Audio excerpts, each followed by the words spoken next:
Catherine Bernardo update. Ito pa surprise birthday kay Catherine. And then during, and then just a set ng someone someday. Kita naman na surprise si Catherine yan sa kanyang birthday. And happy birthday kay Catherine.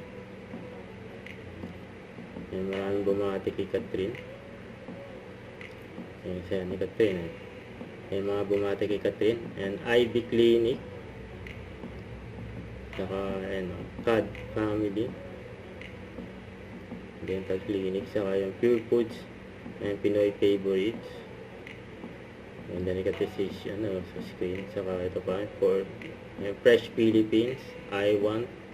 Saka ASAP Family, yung mga bumati kay Catherine. Ito sa post ni Rain. Wala ka ng laruan.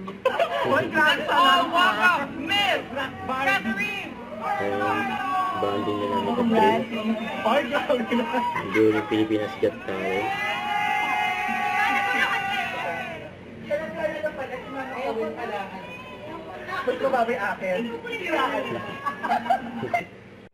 Don't forget to subscribe, click the notification bell for my update. This is Richard in Action Vlog. Stay tuned for more videos.